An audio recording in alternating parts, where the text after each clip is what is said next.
It's Friday, May 3rd, 2024.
Start off with our usual promotional segment, which has luckily become far shorter now, because all I have to say is go to, if you'd like to support our show, you can do that by going to supportourshow.com.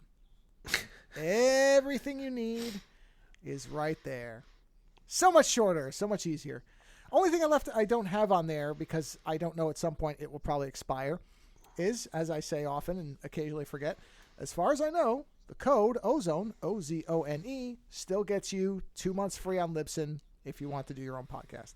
No one has told me it doesn't work anymore, and while I have not tried it myself, I have no reason to think it would not work. So that's the only thing that's not on that page. Everything else is there. I will note, as one small personal aside, I did finally get my glaive shirt design up on Threadless, which I quite enjoy because it has a very beautiful quote from the movie that I think most people don't even think about, but I think it's a great quote. So I have that around the glaive on the front, and I made a nice little spinning animation for the back, which of course is static. But so that's there, and I think that's it. So Yay. Ends the promotional segment, And now we move on to the normal part of our show, which is Let's Think Out Loud. What is the point of 1984, the book? What is the point? Yeah, what do you think the point of it is? Because it's not just a clever story. What is the point of it? Well, I would say there's a couple of points, but the main one I always took out of it was, well, it's interesting to say what the point of the book is, because the strongest message to me was, well, there was a combination of the danger of a surveillance state, but it's a message book, right? Well, it's a multiple message book. Yeah, I would agree with that. Sure. So it's the idea that these things are dangerous and that this is the worst case scenario, right? Yeah, it's basically a warning of a possible future and a extrapolation of a couple of things that it sounds like Orwell was worried about. I listened to the anniversary edition. Oh yes, audio. Yes, that's right. You were planning to do this. Go ahead. Yeah. The audio play book, whatever. I don't know. It's not. It's like a book play. I just weird. Call it. They have called it a full cast audio book. Okay, that's. I guess that's a good description. Yeah. It's abridged. Yeah, unlike, so because people have called them audio dramas. Yeah. But that's much more like what the BBC does, where there's music, and that's more than just a reading of a book with different people. To me, that's and honestly, I'll give you the only bad. I'll just get the bad out of the way really quick. The only bad aspect of this was the guy. So I think it's the guitarist from Muse does the sound for this, and the music is actually really beautiful. Yeah. But they obviously want to use it to heighten drama. So there are sequences where okay, in that case, it is then a audio drama. Because where the music then that's different. The music comes in and it's like dun dun dun dun dun dun, and I'm like, listen, he's being tortured. I know it's bad. Oh no.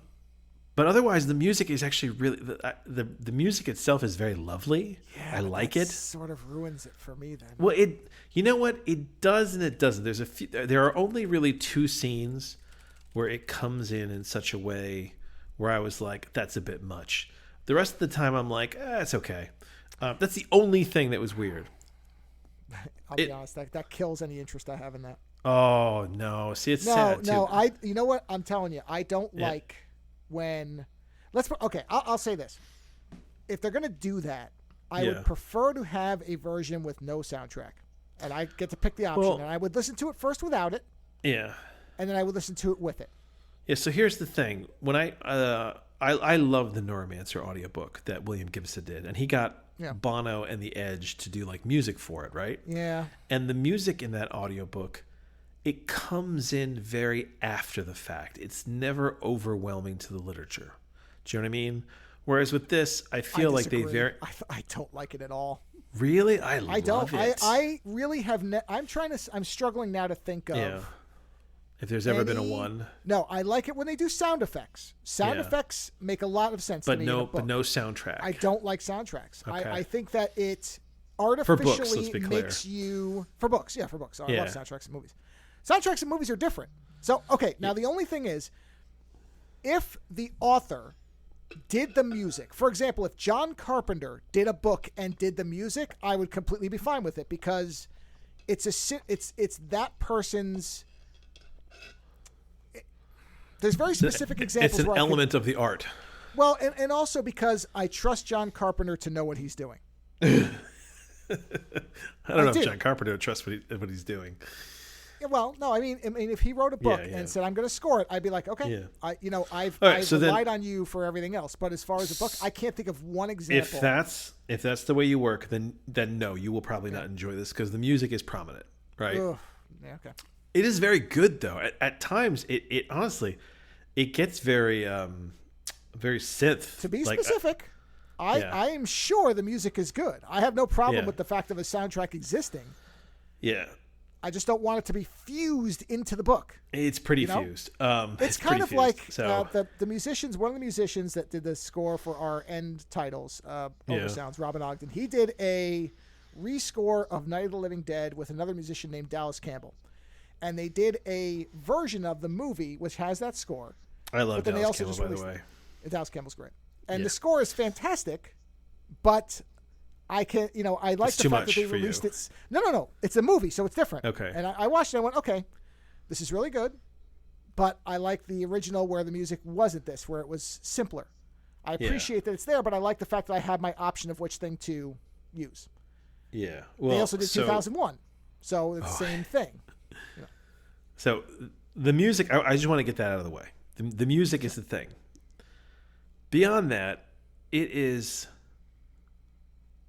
utterly, incredibly, skillfully crushing. Andrew Garfield as is it Winston Smith? That's his name, right? Winston Smith? Yes. Yeah. Yep. Andrew Garfield is phenomenal. He carries the book. He is, nobody, I'm going to say up front, nobody phoned this in. Everybody who's doing this book is fantastic. But Andrew Garfield carries the book, and it's amazing his range where he goes from being defiant to being, so petrified to being destroyed. He is so good. I gotta say, I think it's probably one of the best performances of his I've ever experienced.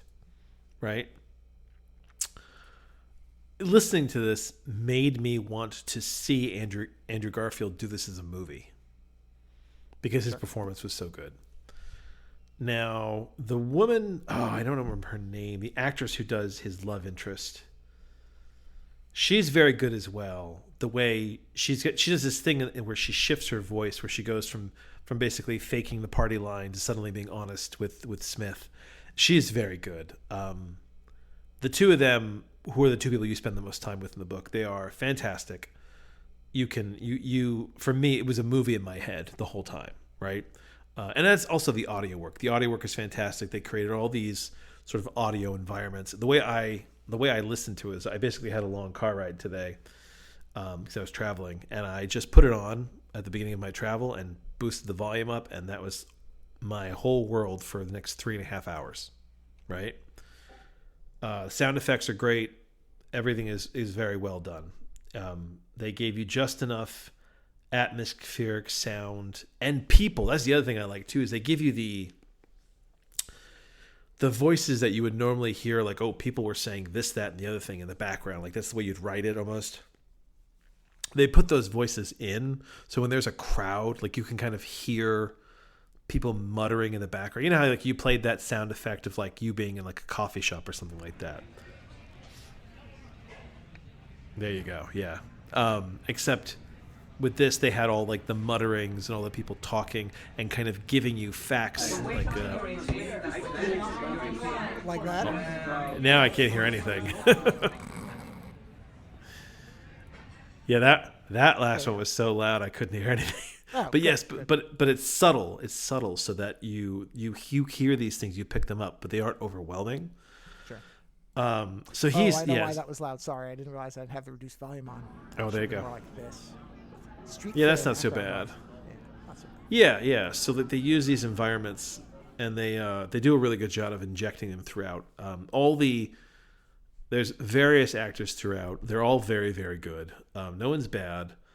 And then Tom Hardy as Big Brother is doing. It's like he married the Bane voice with John Hurt. That's what it sounds like. Okay. And it's very good. It's very ominous, and it works perfectly for that character. Honestly, the person who, after Andrew Garfield, the person who really does the most amazing job is Andrew Scott. So he was Moriarty in Sherlock, and like he was in Fleabag, and he's like having kind of he's doing the Talented Mr. Ripley series right now. Do you know what I'm talking about? Andrew I know who Scott? you're talking about. I can't think of the name. He has what is that such, guy's name? and that's his name. That's the actor's name. That's his name? Yeah, Andrew Scott. Pretty sure. I'm gonna look it up just to make sure I'm not. You know what? Since I can't think of it, you're probably right. It's why? Because that's almost Yes. that feels like a placeholder name. I know. Yes, his name is Andrew Scott. Yeah. So he plays the interrogator in the book, and he is so frightening. He is so conniving and just there's certain actors that when you hear their voice, it almost like comes out at you. Do you know what I mean? Yeah, sure. So putting him and Andrew Garfield together is incredible, and they are sort of the whole tail end of the book is the two of them. It is even though it's abridged, and I can clearly kind of feel where they rush things through. It was an incredible performance, fantastically done. This is not normally what I want from an audiobook, right?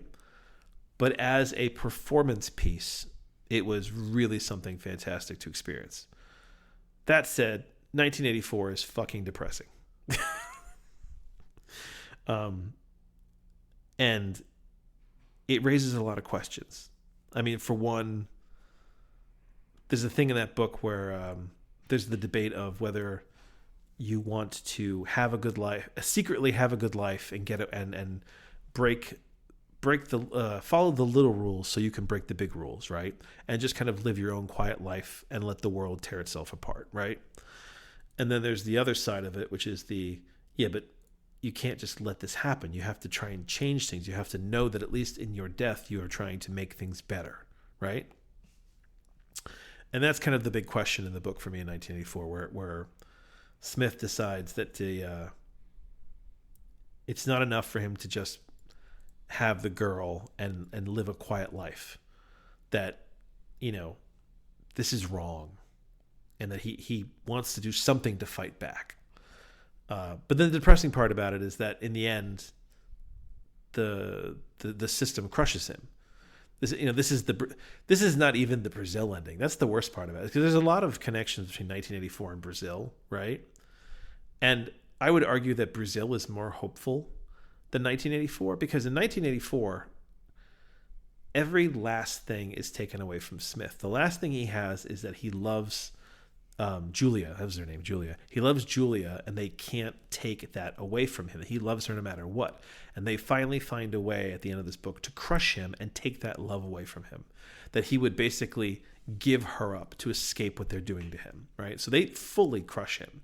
And the end of the audio play is basically him seeing Julia in a cafe, and them talking about how they were both crushed, and that they once they give up, once they actually are destroyed, they no longer know how to have those feelings when you fully basically put somebody else in front of the bullet instead of yourself, rather than die for them. You can't love them like that anymore. And so there's this implication at the end of 1984 that Julia and him will see each other again, but it's really pointless, whereas in Brazil, even though they lobotomize, is it Buttle? What's his name in that movie? Is it Buttle? No, Buttle. Lowry. I was going to say Lowry. Buttle is the other Lowry. guy. Lowry. Lowry. So even though they lobotomize Lowry at the end of that movie, in his head, he is still with the girl. So yes, Brazil is infinitely more positive. He is in an infinite state of bliss within his own mind, and that they actually cannot take away from him. Yeah, they never broke Lowry. They never broke his mind. He was always in love with the girl. They never took the love away. And in the end, he is in that shiny place in his mind with her, right? Whereas Smith doesn't get that. They actually destroy Smith. And that's why 1984 it's an interesting book, because it's on one hand you look at it and you're like, is this depression porn? Is this it's a message book, is it entertainment? Is it what is it? And I think it is a message book. I think it is Orwell saying this is how bad it can get, and when it gets this bad, your hero might not be able to survive this. Don't let it get this bad. Do you know what I mean? Like, that's kind of the implication I had having just listened to it. And it's heavy. I mean, it is really heavy. I was getting to the end of the book, the audio thing, and I was just like, holy shit. Because, Andrew Garfield he really fucking leans into it. When they're torturing his ass,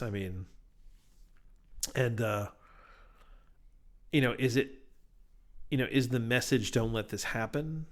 Is the message, don't let them use these tools against you? Because on some degree, the idea of Big Brother, is with us. There's sometimes when you have these older books, they sit there and go, well, they didn't really know how things were going to go. But 1984 is oddly one of the most scarily prescient books, right? Because we do rewrite history. We do track people. We do track what you do. The other night, I told you I showed my kids Stargate the other night, right? Mm-hmm. I didn't tell you the part that we had been talking about it all day. And when I went to Amazon and I went to the search feature, you know how there's the movies that pop up before you actually put any search parameters in? What was the first movie on that list? Can you guess? No. If you just did a blank search? Yeah, no, I didn't do a search. I didn't do a search at all. I opened the search engine in Amazon. I never even Stargate? No. Before we talked about watching Stargate all day. We opened the Amazon app. Oh, you're saying the whole thing where it's supposed to be listening to you. Yeah, and the first movie that popped up before we even typed anything in was Stargate. And I was like, what the fuck is this? And it's like, yeah, we are, I think, to some degree living in a Big Brother light version of things. It's not as bad as this book in any way, shape, or form. But you know what? It could be. And it's strange that a book written, when was 1984 written? Jesus, that was like 1960. Oh man, yeah. Hold on, I'm looking for the copyright date. 1948. Yeah, you go. Oh, okay. 1948 because he flipped the numbers. Sure. Oh no, you're right. Because it's 1948 and 1949 are listed. Weird. Okay, so who knows? So in the late 40s, that's fine. Interesting. Yeah. So anyway, a book written in the late 40s is still so heavily important. Its message is still so strong. It's still as scary today as it was then. And even the technology of the book, he kept it so vague that you read it and you can see things. The only thing 1984 doesn't have is iPhones. But it wouldn't be that hard to sneak them in there. Well, but, yeah, so, but I mean, they did. They had the iPhone of its time, which was doesn't the TV always watching you? the TV's always watching you. Yeah, I mean that is the cell phone. Same difference. Is the thing the screen that you're glued to. Yeah. Well, okay, you miniaturize it, but so every bedroom has a TV. Yeah, that's what I'm saying. The you're talkie carrying, box, or whatever they call it. You're carrying your TV with you now. That's all. Yeah. So if you like 1984 at all, or if you just want to experience a really incredible sound performance, 1984, the anniversary edition by Audible is fantastic. But it just got me in the mode of thinking about 1984 and just how it's still such an amazing and prescient message, and it got me thinking, was there any way out for the sad thing is there's no way out for Smith. If he kept on going the way he went, they would have caught him at some point or another. He couldn't just stay with Julia and live a life because they were already watching Smith. So they would have caught him. So for me, it makes sense that he wanted to rebel against them. I mean, they caught him right away, but it makes sense that he wanted to rebel against them because they were already watching him. He was right. The downside is that they then crushed him. But then there's this question at the end of, well, he's been crushed. He's a true believer now because they've crushed it out of him. And you're like, is Smith better off at the end? Because at least now he can, if you live in an insane land and you're the only sane person, right? Is there some kind of peace in becoming insane like everybody else? It's not a positive message. Let's just be clear. Right. I'm just examining it from a different direction.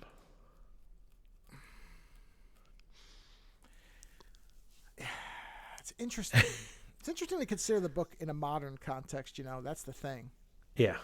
Because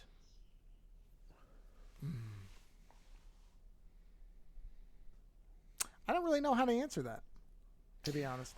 It gets into some really thorny territory because also, I mean, Smith, the pre-tortured version of Smith doesn't consider post-tortured version to be human because the capacity for love is what he thinks makes him feel alive and human. Right. So at the end of the book, he no longer has the capacity for love for anything other than Big Brother.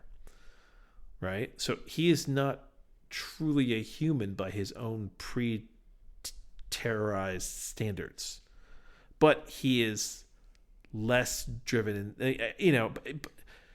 It's nuanced because he's still fucking nuts at the end. I mean, at the end, the last line of it is basically when they're talking about how they've won the war, and he keeps chanting, I think he says "Hail Big Brother" or something like that, where he keeps saying. I thought the last line was something like "He loved Big Brother, he truly did," or something like that. Yeah, exactly. Yeah, and it's but there's this kind of induced mania about it, So because it has been a while since I've read it, but I remember most of it. So the thing for him was the cage on his head with a rat, right? Yes, that was the thing that broke him. Yeah, okay. So they had him. How did him they know tortured. He was afraid of rats? Did they ever specify, or is it just that whatever your fear is? No, he tells the story. So basically, what happened was that they were always monitoring him, and he had this one room that he rented where he thought that there was no TV, and he thought he was safe. And then he tells Julia the story about how the rats ate his sister. Okay, got it.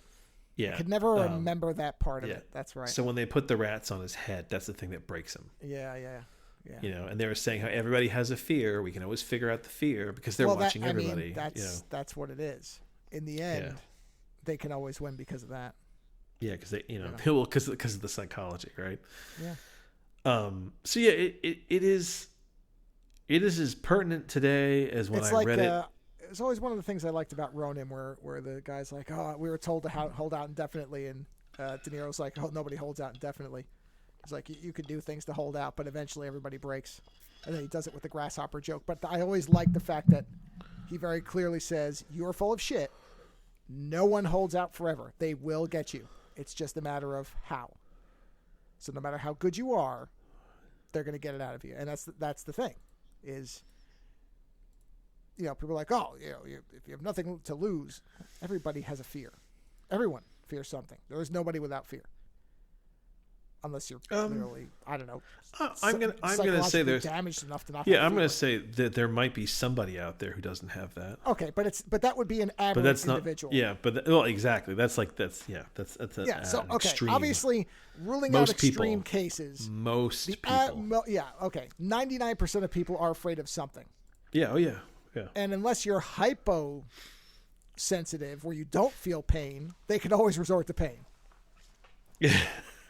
I mean, in the end, they could just start hacking fingers off until you start screaming and pulling out. Oh, yeah. When you're just a torso, yeah. I mean, that's the thing. They can do whatever they want to. They can break you any way they feel like it, Yeah, that's what I mean about nobody lasts forever.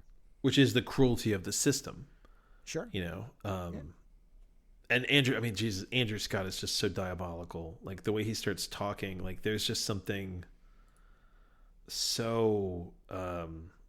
oh my God, the way there's just this sociopath tone to the way he handles the character, the torturer, O'Brien. That's his name, O'Brien, and it's haunting. It's chilling when you're hearing it, and it's haunting afterwards. It's a David Warner-esque ability to just sound sinister. I always think of David Warner in that Next Generation episode where he's playing the Cardassian who's tormenting Picard, and how he's just talking very casually about and David Warner is one of those he's one of those actors where he's it was always weird if you saw him in like a not psychopath role where he's not him playing the kindly old man puts you on edge immediately. Yeah, you're like, what's the catch here, hello, I love children. Oh God, he's gonna kill them all. He's gonna kill them. It's like playing Gene Simmons as the good guy in something, you know what I mean? Yeah. You're like, that's the bad guy from Runaway. Come on.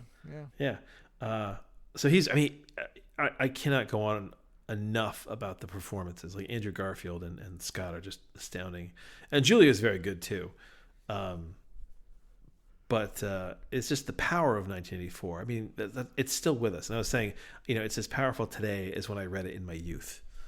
It's just, but it's depressing. And what's fascinating is that you read 1984 and you see the DNA of like so many paranoid authors.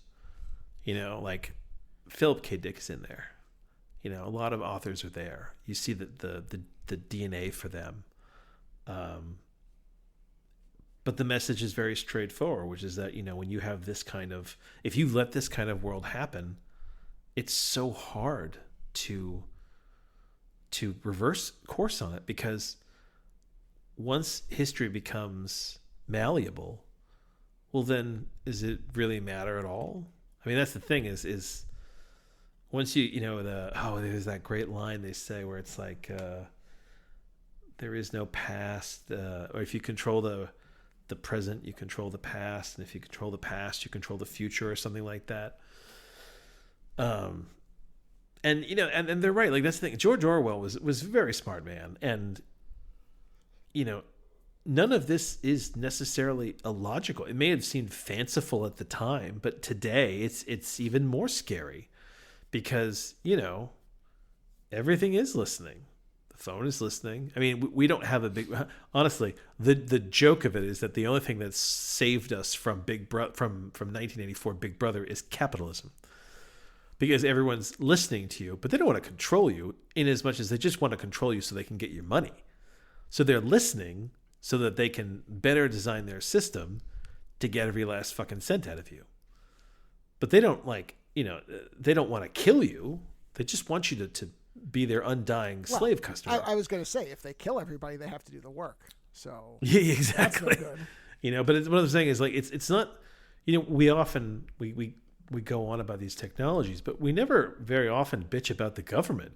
It's not the governments we're worried that are listening to us. It's fucking Amazon, and Google and Facebook. Like, that's what's kind of amusing, and it's this different direction that I don't think Orwell would have expected. This idea that. No, it's the capitalist entertainment companies that are listening in, not the governments anymore, that you have to worry about so much. So yeah, it's still an incredible jumping off point to think about the present day. And I don't know when 1984 will be obsolete, because the message is still so pertinent. The control, the eavesdropping, the being watched. There is surveillance. We live in an age of surveillance. There's CC cameras everywhere. There's, machines recording everywhere. My iPhone over there is, giving me the side eye, and always will be. I love in the book when they meet in the woods, and it's like, it's the one place where they can be together. In the beginning, it's the one place and honestly, she's right, because once he rents a room, you find out later that room has been monitored from the start. But the only place they ever had a chance to be together unobserved was in the woods, in like some remote part of the park where nobody was, where they had like an hour to themselves. And and how do you escape that world? I mean, arguably the proletariat, the proles or whatever they call them, they're the poor who Big Brother barely gives a shit about, because they can't really do anything, but it would be interesting. I think the limitations of 1984 are cyberpunk. Do you understand that statement? The limitations of 1984 are cyberpunk. Because when cyberpunk, you may explain it. You mean just technology? Well, when cyberpunk happened, when the genre of cyberpunk happened, right? Yeah. The genre of cyberpunk is, yes, there's technology. Guess what? We can hack it. We can hack it. We can fuck with it. We can play with it. We can be just as mean to them as they are to us. And I think that's the thing that George Orwell didn't necessarily consider, because it wasn't something that was even in his mind. Oh, I don't think that cyberpunk message means anything. I don't think hacking them back means shit. It's completely irrelevant. It makes it so that you time can. has shown us that all we do is hack each other. We're not touching any of the people that are in charge of stuff. They ultimately control it. Yes, but what I mean is you can hack these systems. You can play with them. You can make yourself unseen. You can hide. No. You don't believe that? No. I do. Not if you are in any way using these things, they have some measure of control. There is no way to hide from it. Absolutely not. Interesting. Because foundationally, all of this stuff travels on. This is the thing that people keep forgetting about. I saw something on this earlier where there was a funny image of something where it was a little Ethernet cord plugged into a wall, and it said, "Don't unplug this. Your wireless is still wired." Meaning that this is how the wireless in this area was fed, because it has to. There is no wireless. Wireless is an extension of wired. And fundamentally, the wires are controlled by big companies and the government. So there's you have the signal booster that goes out into the air in the room, but it's still wired into the wall. You can encrypt everything, but they are still aware of your presence, and that very encryption makes them more intent on seeing you. So there is no hacking your way out of it. I just wrote about this in my book. Short of living out in the woods in a shack you built yourself that nobody knows about. Well, then you're fine. I was just writing about this idea that you can remove that. There's a character who's hacking themselves out of the data, but they're leaving an abscess in the data. So that's the thing. Is that you can still see that there was something there. Yeah, a hole. Now you're seeing the absence. The hole in the force still tells you that there's somebody blocking the force from the Thrawn books, right? That's how they knew, because there were holes in the force. So I love it all comes back to Star Wars. Well, I always think about, remember Thrawn had those lizards that could block the force, and so ultimately they figured out, wait a minute, we're seeing holes. Well, that's how all these systems, they constantly monitor for any type of outliers, positive or negative. That's the thing that people seem to forget. God, yeah. Creating a black hole doesn't mean you're gone. Yeah, I just wrote a whole sequence about this. These guys have these things, these shades that mess with the facial recognition software, and they're talking to a machine that's basically telling them, guys, every time you use those shades, your shades fuck with the system in a predictable way. Anybody who understands that disturbance can start tracking you, because you consistently make the same kind of hole in the system. Right. Yeah. So yes, you are correct in that respect. I just mean that was what you were talking about was true for a very limited amount of time. There was this very small window where. So you think we're just completely beyond it at this point? Oh, absolutely. Because there was a point where the computer systems were only understood by a small group of very smart people who got it. Well, we're well past that now. These systems are now established and entrenched. Yeah. So the fact is that, I mean, short of creating your own mesh network with other people in an area that nobody truly knows about, but again, you need power for that, which means there's a bill, which means there's a name or something that someone will notice. And as time goes on, and they have so what you're saying is there's no way to fuck with the system and not be tracked somehow. There's no way to make yourself invisible. That invisibility is a myth. You know what? I'd be curious if anybody who listens to this has a different opinion on that, because I don't 100% believe it. I know for a fact that one person who listens to this, and I won't be any more specific, is in cybersecurity. So I will be curious what this person says. This person will tell me. You know what? Actually, I just realized something. My wife works with people who do cybersecurity. I should ask them. Yeah. Yeah, I want to know, like, is there a possibility that you could actually be invisible? Like, create fronts and just live an invisible life in the modern day and age? Using modern technology, that's the thing. Yeah. Using unplug, sure. But you'd have to use it. Yeah. Like, is there a specific way that, to shield it or yourself and not leave a massive trail? It's just like the idea of securing your house. There is no way to secure your house.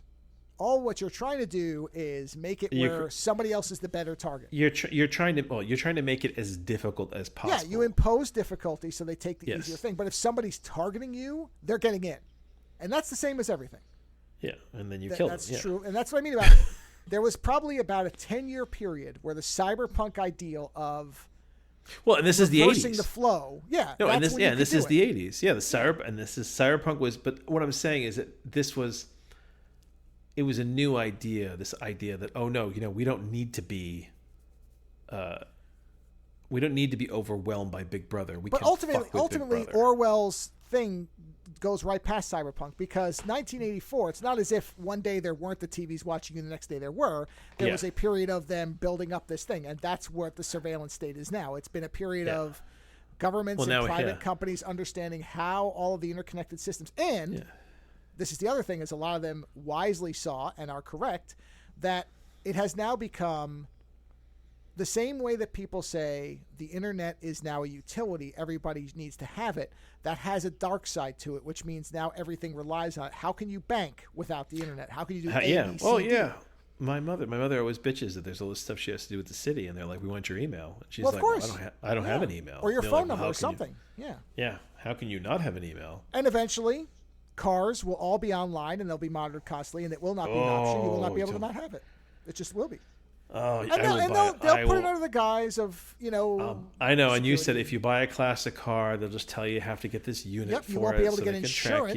Well, what they'll do is they'll say, well, we're not forcing you to. You just can't have insurance unless this thing is in it. And you have to have insurance by law. Therefore, you're breaking the law. So you can't have the car. Yeah, and that's the roundabout way of forcing you. Yeah. No, this is how these things work.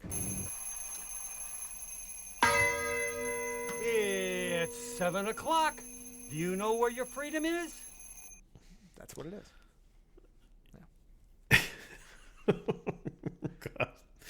Yeah. You hover on that soundboard between a really useful sort of sound clip system, and then sometimes you're just like a 2-year-old with the glockenspiel. But it applies. It was relevant to the conversation we were having. That thing with the crowd noise was relevant. Oh no, listen, it's always it's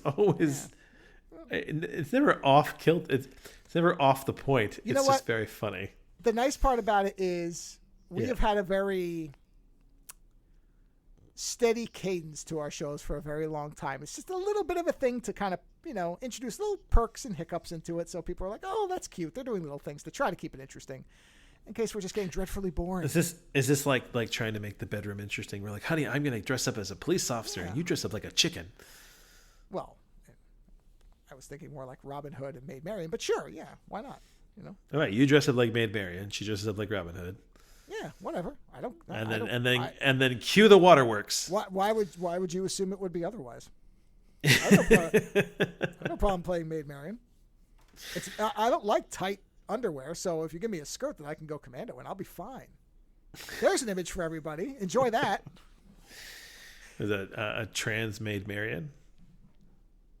No, swinging in the wind.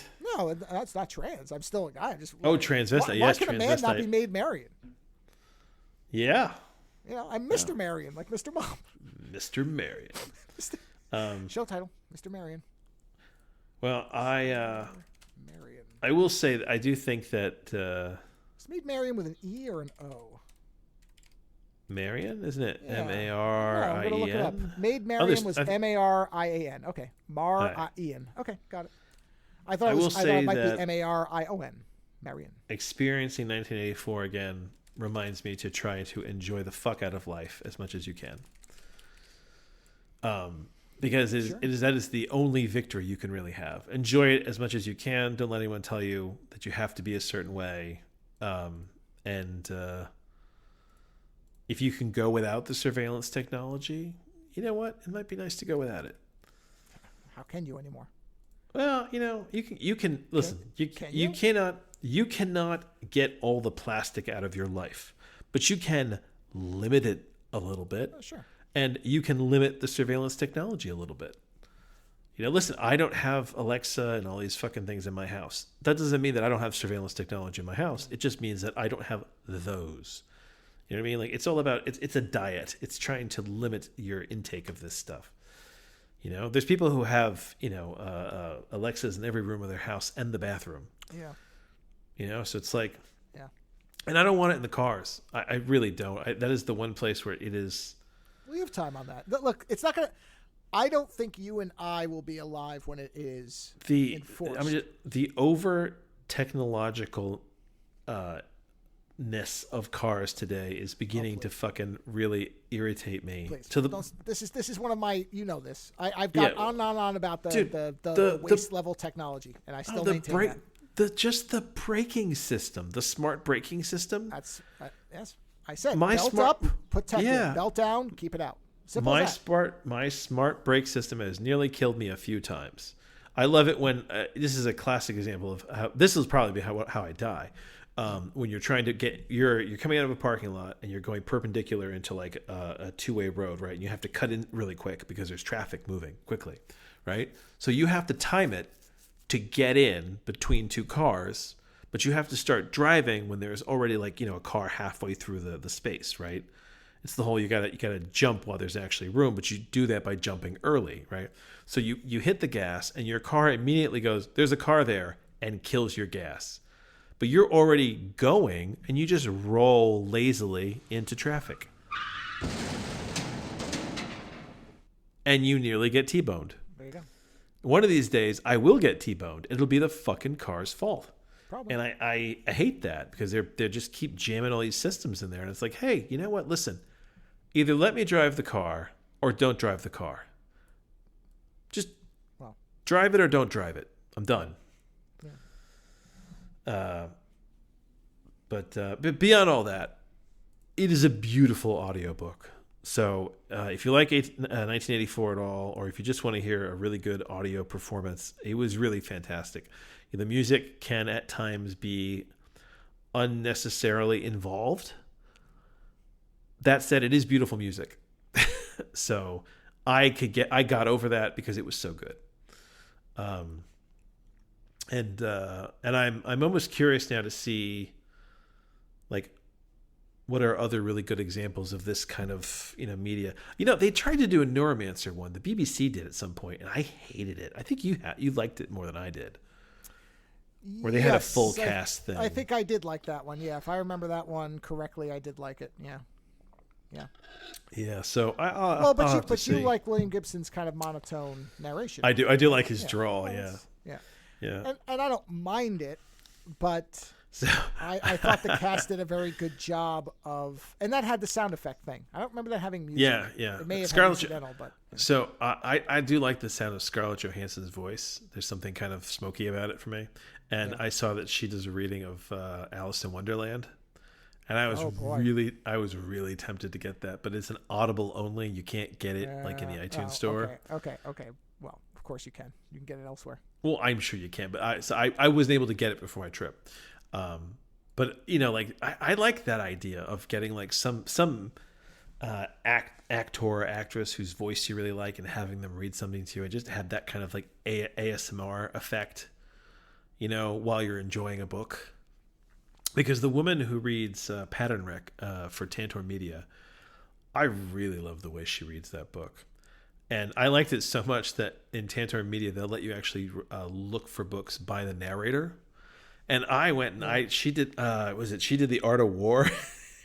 So I listened to her do The Art of War, and I'm like, yeah, it's like she's just got a really good voice for me for that kind of thing. But yeah, she got the narrator from Baldur's Gate 3 to do Lord of the Rings. Maybe that woman is an amazing narrator. Holy shit. That might actually get me to read that book. She turns any narration into some kind of like boner narration. It's strange.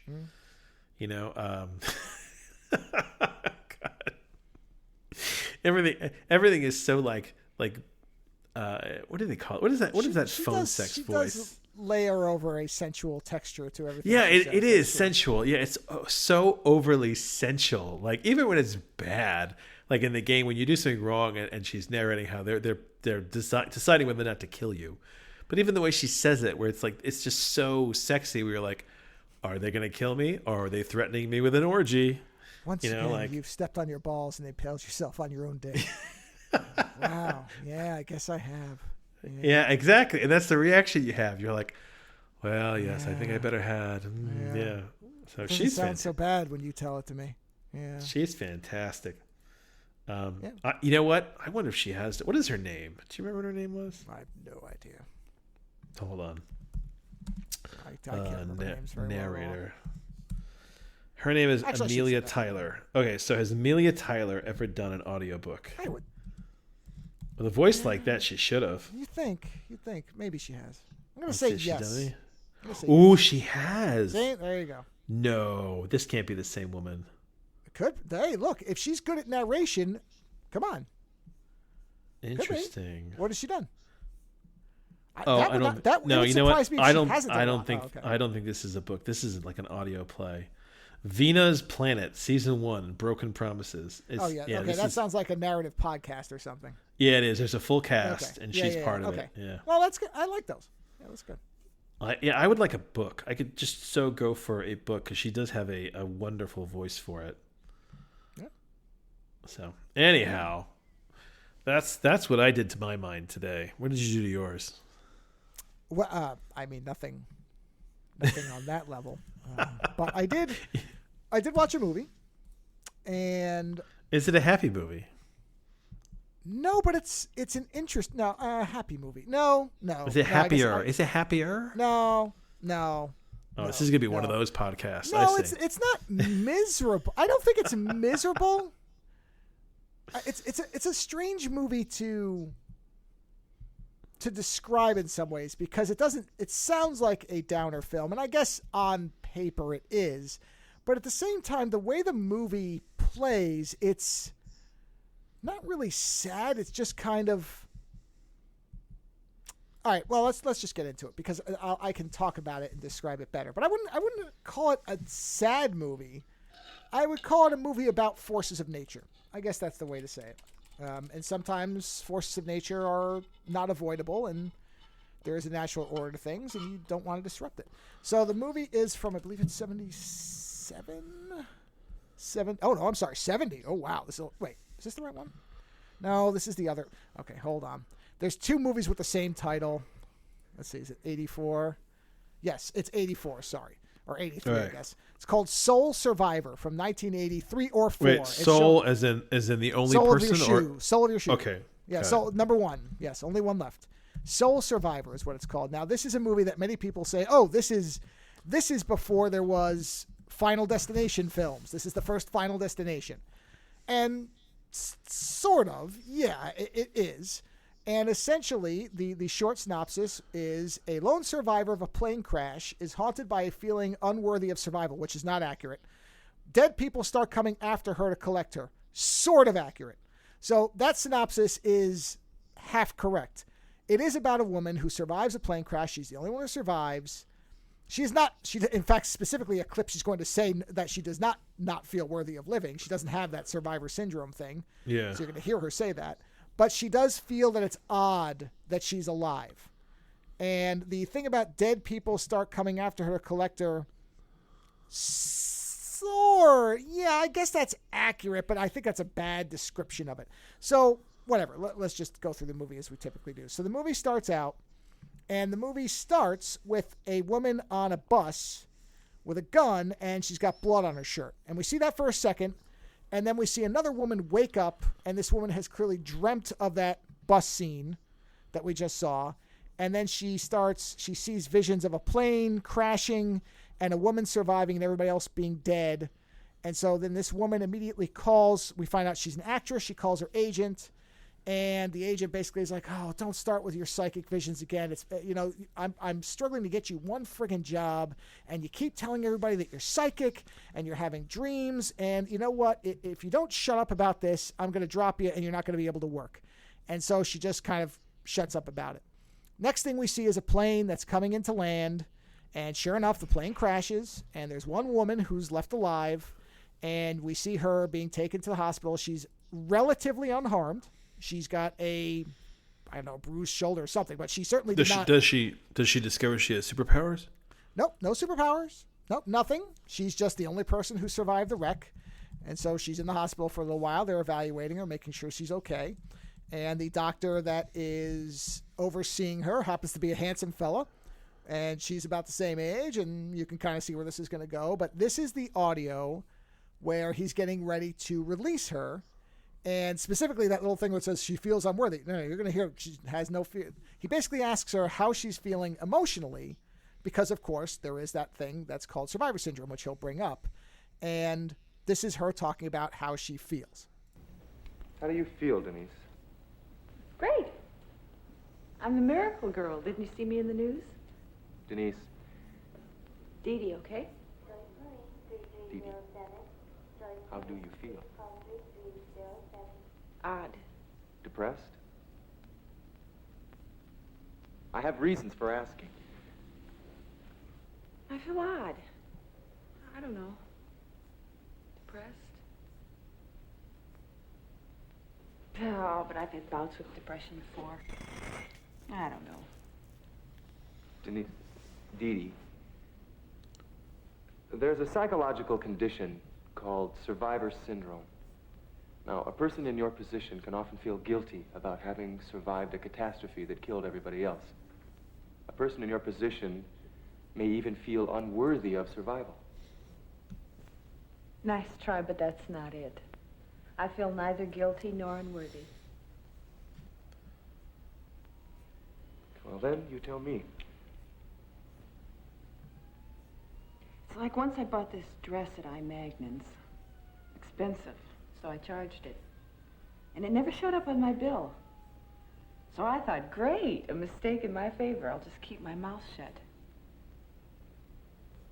It's kind of the same thing I felt when I came to after the crash. But that's only good as far as it goes. Like, I'm a cause and effect person. Now, I knew why I never got the bill from Magnan. It was because the computer screwed up. But as far as me being alive... Okay, just point me in the right direction. Go down here, take the elevator down, follow the hallway out, and it'll let you That off was- the loading dock. That's was a because hell I of a- edited a bunch of stuff out. Okay.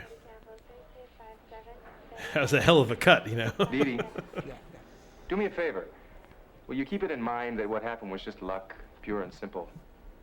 I mean, don't make anything more out of it. It's just like that dress you never got billed for. Oh, I got billed for it, all right. Those stupid computers. They may make a mistake, but they eventually find you. Yeah, there was a middle bit where her friend shows up and the nurse is rude to her. But I wanted to get that bit about, it eventually did show up because it's important to what the movie is. So I just hacked them together instead of waiting for another minute of, in between stuff that really didn't have any bearing on anything.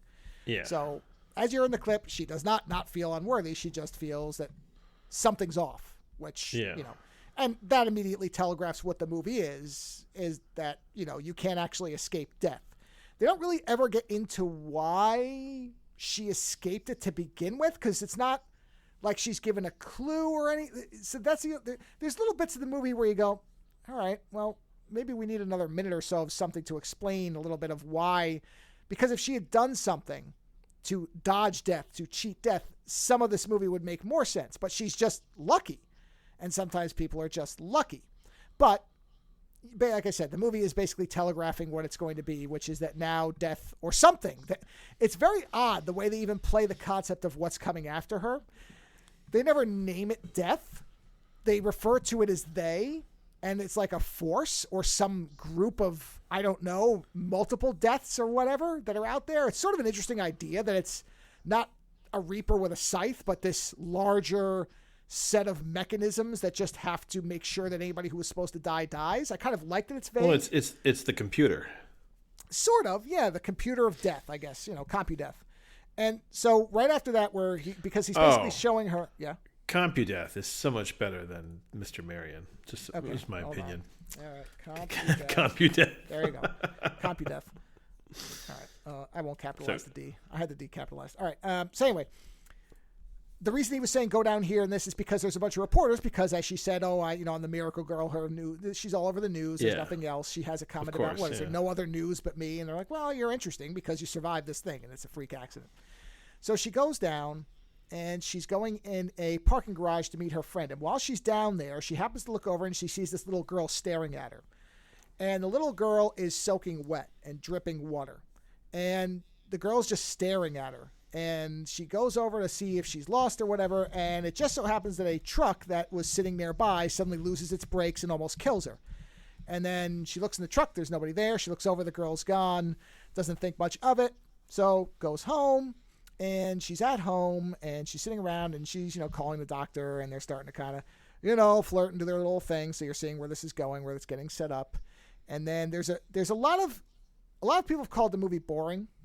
It's not boring. It's just that it's not filled with gore. It's very atmospheric, and there's a lot of long, tense scenes. For example, when this first night where she's back home, she's in this big empty house, and that actress, the psychic actress, calls her and basically is like, like, oh, you shouldn't have survived the crash, and she's saying this weird shit to her, and then this woman's in her house by herself.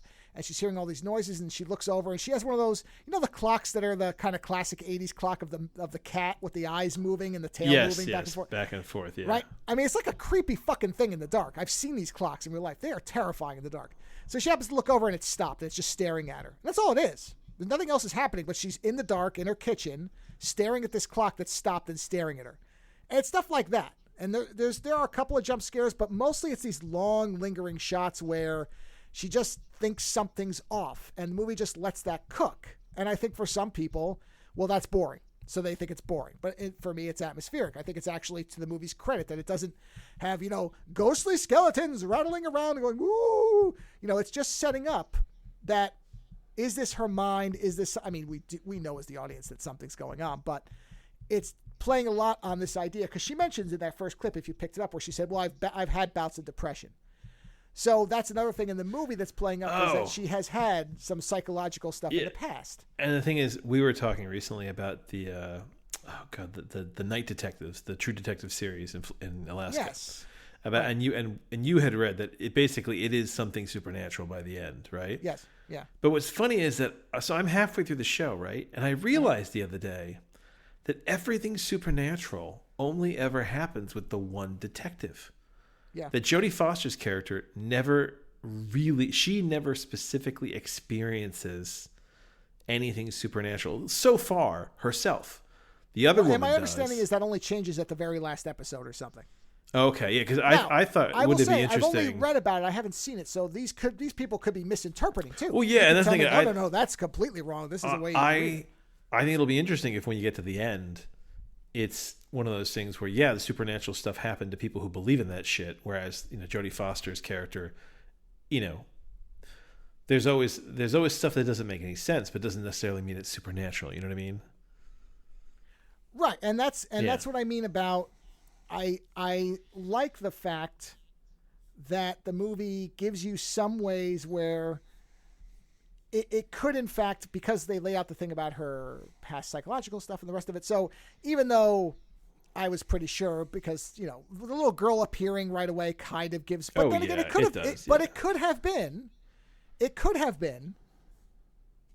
that it all ends up being in her mind. So it wasn't a guarantee. And actually that would have been interesting if they had flipped it around where they kept making you really think by everything else that it was. Cause it's not unheard of to do that in a horror film. It's been done. Yeah.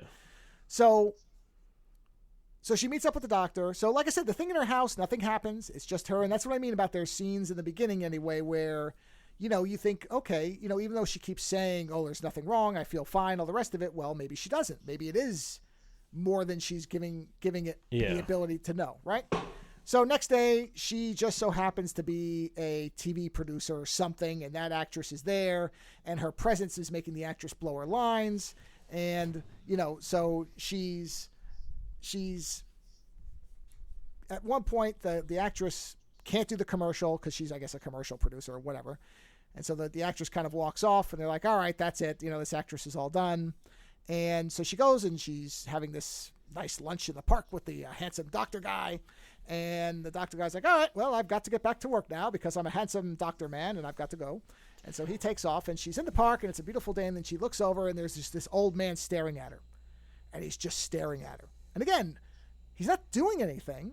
And in fact, he's not, you know, he's not dripping flesh and, you know, like he has demon eyes or what. He's just looks like he's an old man that's standing in the park staring at her, right? Yeah. And that's all that happens. So again, is this a ghost or something, or is it just an old man in a park? You don't know. But, you know, she sees him, and then she goes away, and so then that night, she and the doctor are at her place, and they're chatting, and then he happens to bring up that he has to do a double shift at the hospital. And there's a reason why. So let's listen to that, because it may have some bearing on something that happened earlier in the film. Well, do you want to get together for dinner or something tomorrow? Maybe you'll be able to relax with your mind off it. Sounds great. Where? Well, I came to your place today. Why don't you come to mine tomorrow? The hospital? You mean you're going in now and you're going to be there until tomorrow afternoon? Yep. Split shift. There's been a little shake-up. Some people have been suspended. Oh, for what? We had a body disappear from the morgue the other day. God, I thought things like that only happened in the movies. Yeah. Well, with somebody's idea of a joke, they took the body out for half an hour and then put it back. Some joke. The girl's parents found out about it and became understandably upset. Girl? Yeah. Little girl. She drowned in a boating accident. Oh, scary music. Especially now around the holidays and everything, you know. The body disappeared right after she was brought in. Somebody told the parents, and now the hospital is putting on a show about getting to the bottom of it. But the fact is, nobody knows where the body went or how it got back. At that point, okay, now somebody outside of her has noticed. The interesting part was that the body left and came back, because it had nothing to do. It had nothing to do afterwards. Well, I know, but in most movies, it would have been that she saw the spirit of the girl. You know what I mean? But not that the body actually reanimated, went out, tried to kill her, and then was like, well, I missed, and then went back to sleep. So I'm like, oh, that's different. So, but again, even then I'm sitting here going, well, that's sort of weird. Is this somebody doing something? Is this somebody getting a revenge on her or whatever? Because it just seemed odd to me that the body would get up, you know, take a shot at her, and then just give up and go lay back down in the morgue. No. I actually have an explanation for you. Sure, go ahead. Compudeath. If she's dealing with Compudeath has to put the pieces back where they were once it's finished using them in that particular point. You're more right than you know, because we're going to get to a somewhat of an explanation of how this all works. So after this, you know, she's driving to work the next day after he tells her about this. She's starting to take her antidepressant pills again because this kind of freaks her out. So again, we're kind of getting thrown wait a minute, is this something coming back? You know what I mean? Is she starting to have problems again? So the next day she's driving along, and a guy just walks out in front of her, and she kind of loses control of the car and skids around him and gets out and starts yelling at him, and he's just staring at her. Now, again, he doesn't look weird. He's just standing there. It's just kind of odd that he doesn't react. And so she gets in the car and goes to work. And they've decided to give the actress one more chance because they can't find anybody else, or they, short notice, whatever. And yet again, because this woman, Denise, is there, she just like storms off the set. And so Denise says, well, let me see if I can talk her down. I think it's obviously me. Maybe if I'm just not in her sight line, she'll be okay. So let me go find her. And she goes off to find her and finds her smoking in a part of the building where they're doing construction. And they have this back and forth. And the woman, the psychic woman, as you hear, she'll start to sort of sound possessed for a bit, which is, I don't know if she's supposed to be a medium. It's never really clearly explained, but it would make sense with what comes later. But I'll just play their dialogue where she somewhat explains kind of what you're talking about with the Compudeath idea. We really shouldn't be up here during the remodeling. The elevator hasn't been working right. 2 people got stuck up here last month. Look, if this commercial tests well, you could be doing a whole series of these things. But you cross those guys downstairs and you've had it. I mean, you don't know what they're like. They'll put out the word on you. The word's out. I drink, and I'm crazy. When I was 18, all this stuff started. Do you know Ed Palak?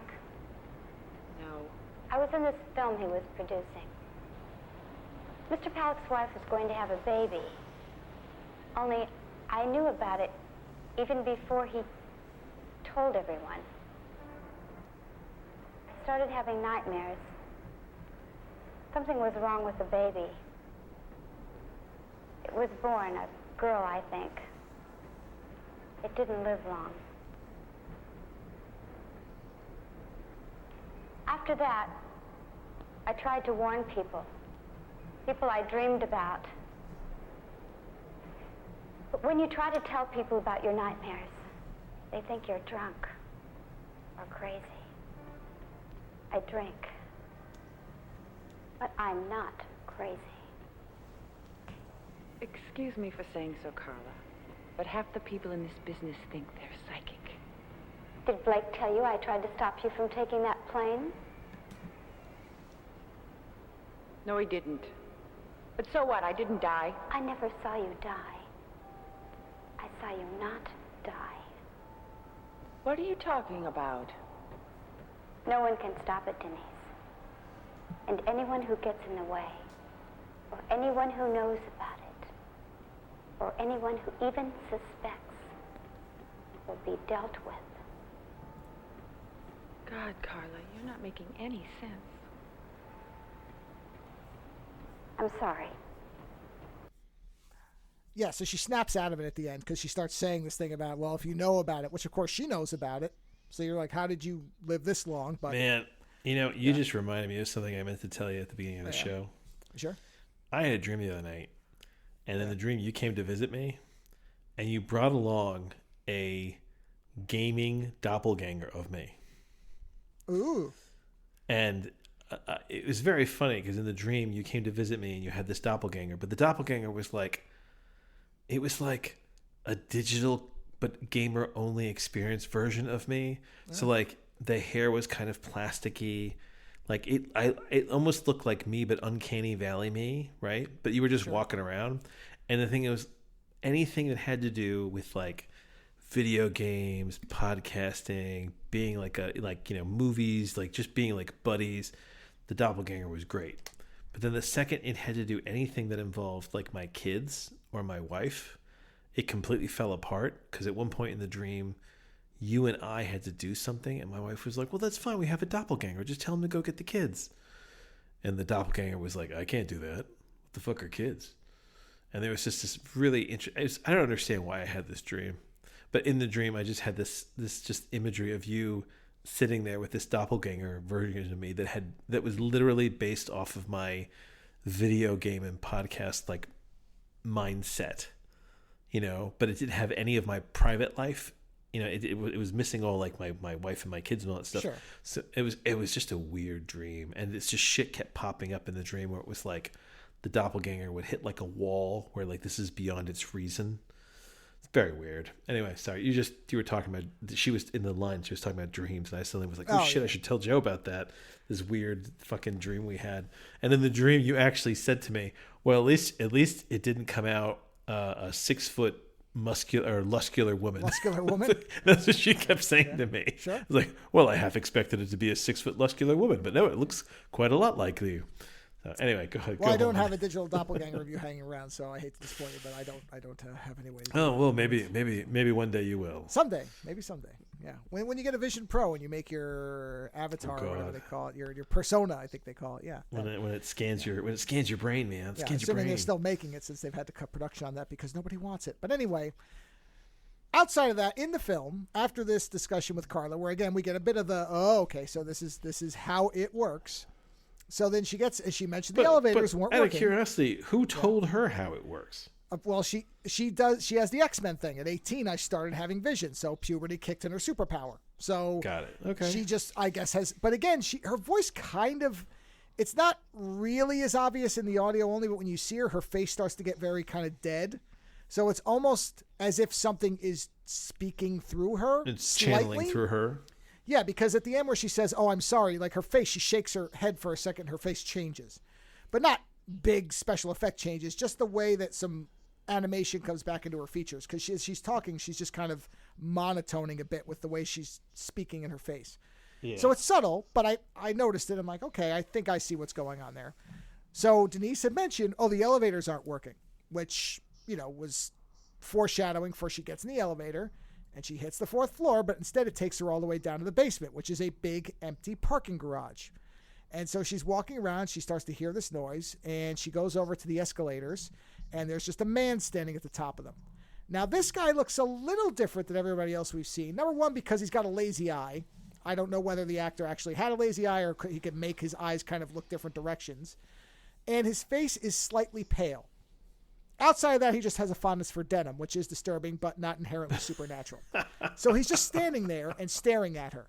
And so she immediately, reasonably, panics and says, "I don't have any money. Just leave me alone." And he just keeps staring at her. At that point, she's like, "Okay, I'm running back to the elevator." And she's running, and he's just walking along. And she's hitting the button. The elevator doors aren't closing. He's just walking towards her. Now, he hasn't said anything, but at this point, you understand the terror. And like I said, there's no jump scariness. It's just a guy walking towards an unarmed woman in a parking garage with no one around, which is reasonably horrifying. So right as he gets to the elevator, the doors close, and he does put his hands up as if to catch them. So this is the first point in the movie where we've had anything where these whatevers have tried to do anything. So she gets back up to the 4th floor. She's fine. And then the next day she goes out to lunch with the doctor, and she's talking to him about it, and he's saying, maybe, what does he say? He says something about you subconsciously hit the basement thing. You overreact. Typical, man explaining to woman. And I do like the fact that the character is written as very forcefully like, no, stop. Don't tell me I don't know what I'm saying. I know what happened. I know I hit the 4th button. This person was coming towards me. Don't pretend that I'm somehow hysterical or because I'm a woman I don't know what I'm remembering. And he kind of backs off immediately. So I do like the way the character is written. Some of the dialogue is organically clunky, which I think is good, where it sounds natural in its awkwardness, which is different than writing bad dialogue. This is not George Lucas awkwardness. Because sometimes the way people talk cannot be like smooth. Yeah, and some of the way, because they are a new couple, he's kind of making mistakes, and so is she. That kind of awkwardness, which is fine. And so as they're sitting there, she looks out the window, and across the street in the pouring rain, there's just a guy standing there staring at her. And I went, okay, is he going to see that guy? And so he looks out and sees the guy and goes, boy, some people just don't have the sense to come in out of the rain, and just kind of dismisses it. She doesn't necessarily think it's connected to what happened in the basement, but she notices the guy and she's kind of looking at him because he's just standing there staring. But then again, it's New York City and there are weird people walking out the street in the mid-'80s. So who the hell knows? So, but again, in terms of us, the audience, we know that guy is not just a guy standing there. There's something off. So then we cut back to her at her house, and she's by herself and she's taking this antidepressant medication. And she kind of gets spooked, and she goes over to her neighbor, And the neighbor is pretty young. She's a pretty young girl, and her parents are out of town or whatever. So she's playing strip poker with some other young people, which I think is just this movie's ability to get lost in the movie for 2 seconds. Oh, you know what? And that was like the one photo I saw on the IMDb too. It's so funny. Yeah, that is so funny. That's the only scene of anything like that in the entire film. Which is just very stark in that, and it's a very well-known B-movie actress, Brink Stevens, who's one of these actresses who's like, I don't care, I'll get nude as long as you're paying me, what do I give a shit? So I'm sure that's, this is one of her early films, I think. And so it's the only thing this is in here for, but, it does provide a reason for the girl to kind of say, oh, wait a minute, when she opens the door and get dressed and everything. So the woman comes over and she's like, do you mind if I just hang out here? I'm just getting spooked out at my house. And she's like, yeah, sure, no problem. And so she's sitting there and she has a drink. And she kind of nods off. And so the young girl's like, okay, well, she's asleep, so I'm going to go party. So she calls her friends and says, all right, I'm going to come over there. And she writes a note to Denise and says, I'm heading out with friends. I'll be back in the morning, but feel free to, if you want to sleep here, it's no problem. Whatever. My parents are out of town. Who cares? But then as she's leaving her house, she looks over and notices that the door to Denise's house is open. So she goes over there just to close it. And she starts hearing a noise in the house. And she's looking around, at which point somebody grabs her and drowns her in the pool. Not Denise, but the neighbor. Drowns her and her body floats to the bottom.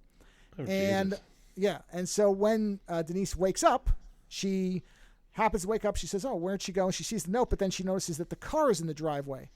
And she sees that her door is open. So she immediately calls the police and says, hey, somebody's in my house. I don't know who it is. Get over there. And at that point, I was like, oh, that's smart. You don't go over there. You call the cops and you stay where you are. But then she goes over to the house. And she goes over to the house and she's looking around and she grabs a butcher knife, which I'm like, okay, well, you armed yourself, but why would you go into a house that you think somebody's in? And then she opens the blinds and suddenly a guy appears. And it's the same guy that she almost hit with her car the day before. And she panics and runs downstairs, opens the door, at which point the cops are there. And because she's holding a knife, they pull a gun on her. And they're like, hey. And she's like, no, I'm the one who called you. And then we cut to the next day. Next day, she's at the police station, and she's talking to the cops. And the doctor shows up and is basically there to pick her up and says, well, can I talk to the arresting officer and, find out what the hell's going on? And so this is their conversation where the police officer is explaining what they found based on her statements and what he thinks is going on. Like I told you, we searched Ms. Watson's house. Didn't find a thing. Well, what about the girl? She's still missing. She left a note saying she'd be with friends. Overnight? Cutler girl apparently has a history of this sort of thing. Neighbors say she is in the habit of staying away from home, more so now that her folks are out of town. Okay. Forget about the girl for a second. Denise says you know who the man is who broke into the house. Yeah. She saw it and identified him as the guy. Is he? No. He's a state highway inspector. Been missing for a couple of days. Process of searching through the woods for Ms. Watson's intruder, we found him in his car. He had a heart attack while driving. Lost control of the car, went over an embankment, and piled into a tree. We found him dead on a doornail. Excuse me, we still on? Yeah. Give me 5. Okay. Been that way a couple of days, I guess.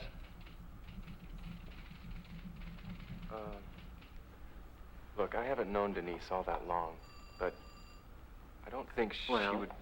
You know her well enough to know about this? It's amitriptyline. It's an antidepressant. Yeah, I know what it is. Well, seems she's been rather casual about following the dosage. Last night, by her own admission, she was drinking on top of it. Now, you know as well as I do, Dr. Richardson, that could fuck over King Kong. And we got a lady here who claims to have been attacked by a dead man. The time of the attack, she was loaded. You see where we're coming from on this?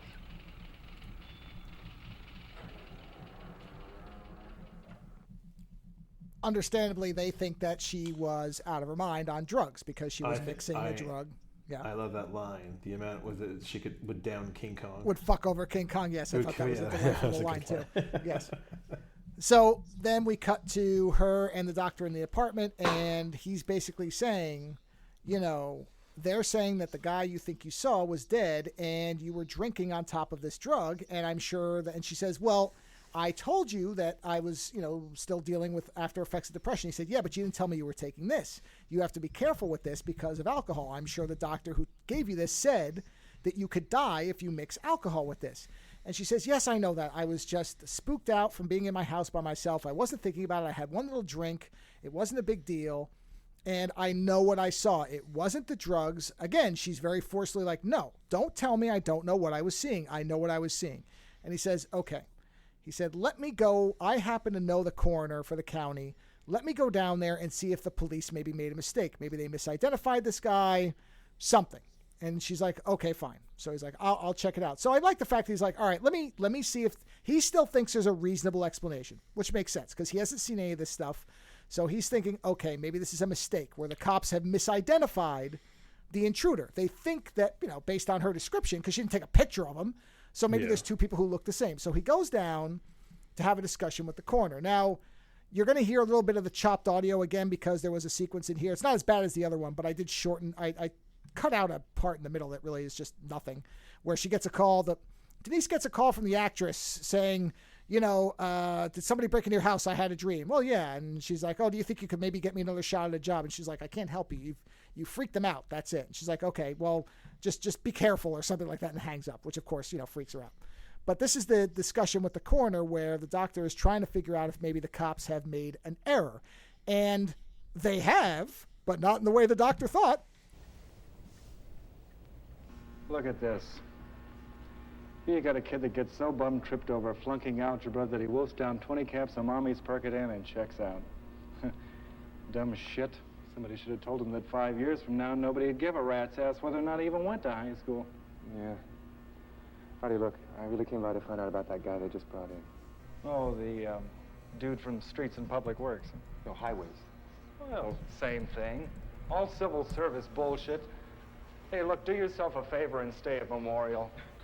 The worst mistake of my life was coming over here to county and getting mixed up with civil service.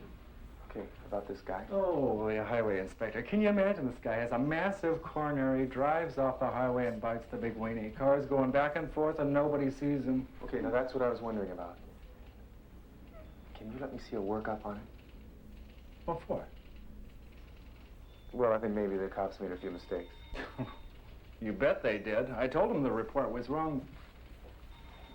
But the cops, civil service.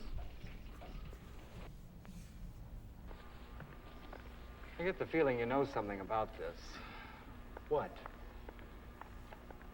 Well, look, this guy may have been involved in breaking into a house, okay? Now, maybe the cops chased him, and he ran back to his car, and then had a heart attack. Maybe. When was all this supposed to have happened?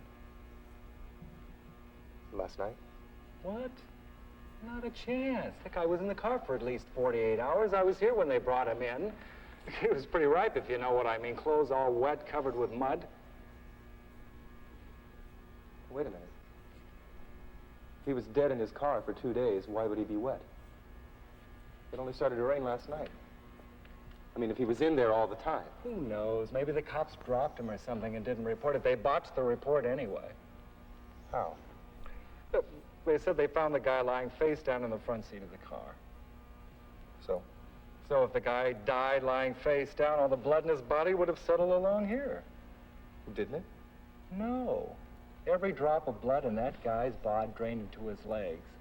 No way did he lie around for any 2 days on his face. He died standing up. Artie, don't be stupid. How could the guy die standing up? He was in a car. That's what the cops said. All I know is the blood was in his legs. How it got there is not my department. Look, we had the same fight over some old geezer they found in the park. The report says kidney failure, found lying in a prone position. Kidney failure, yes, prone position, no.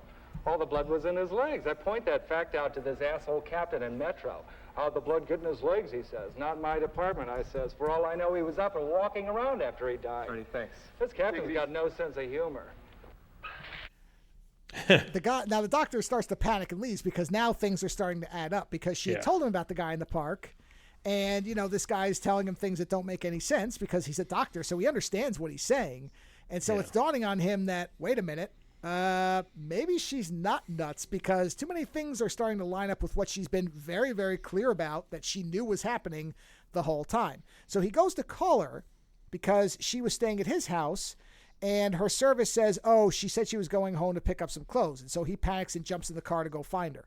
Now, she was taking a cab to go get her clothes. The cabbie, who's a fucking sexist asshole, who's like asking her all these really gross, sexist questions, drops her off. And as he's driving back, he happens to see the girl who drowned walking with a butcher knife. She kills him, of course. And then the doctor is driving along the same road, sees the cab, finds the guy dead, and then is now really panicking because some things are not good. Like, things are starting to go really, really badly. So he gets to the house right as the dead girl, the one who got drowned in the pool, is about to stab Denise. And he gets there, and instead of stabbing Denise, she stabs him. And so he's dead, and she runs. She grabs the gun that he had. So the doctor had a gun. He grabbed it from the cab. So she grabs the gun, gets out to the car, takes off, and drives until the car runs out of gas. At which point, she gets on a bus. And now we're cutting to the scene from the very beginning where she's got the blood on her shirt, she's holding the gun, and she's on the bus. And I'm sitting here going, okay, where is this going? I mean, at this point, I don't know how this thing is going to end. So she goes to see the actress who was psychic. Thing is, we saw the actress who was psychic commit suicide like 2 scenes before. So we see her, the actress is just sitting there. Oh, okay. Right? And she's saying to her, she's like, we have to tell somebody. There's too many bodies now. Somebody has to know this is going on. And we have to tell somebody. At which point the actress, because she had put the gun down on the coffee table because she didn't realize that the actress had killed herself. Yeah. And the actress picks up the gun and points at her, and then you see the slices down her arm, which I'll give them credit. They did it the correct way. You're not supposed to do the T, you do the long line. Well, she did the long line, so at least they got that right, because most of the time they do it wrong in these older movies where it's the cross thing. So nope, they've got the line going all the way down, so she did it the right way. It wasn't one of these fake out or call for help suicides. So she points the gun at her, and when she does, Denise closes her eyes and smiles, and then the actress shoots her and kills her. At which point the actress goes back and puts herself back into the tub where she killed herself.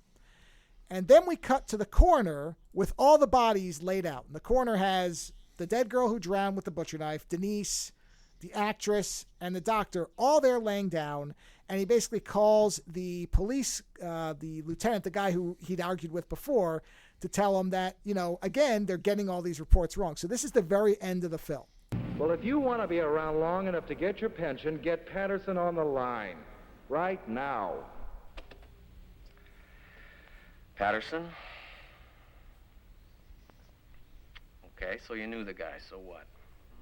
Well, it makes sense with what he was asking me about yesterday. This Davis woman, what little blood was left in her drained into her legs. Same thing with the cab driver. And the Cutler girl, same deal. No, she may not be unrelated. Yeah, I know she drowned, but how did the blood get in her legs? Ugh, how do I know? Yeah, I got the DR forms. Thanks.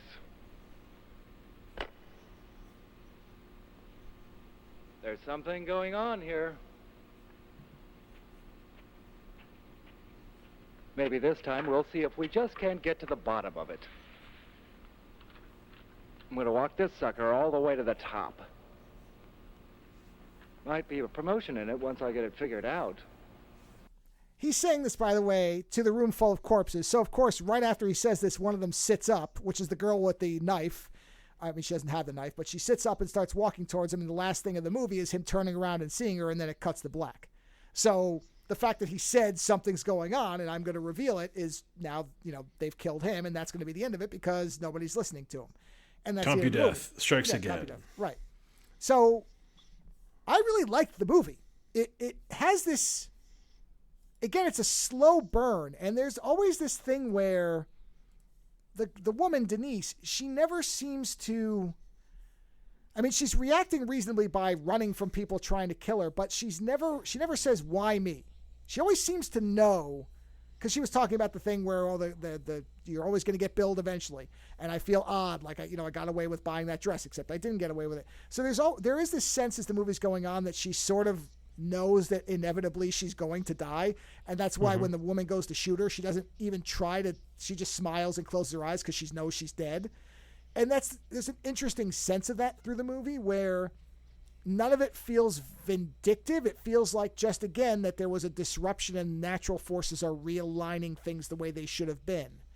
You know, like that thing where you can't really break time. You can only bend it and it will snap back into place eventually. That's kind of a big science fiction trope. Yeah. So it makes the movie feel different.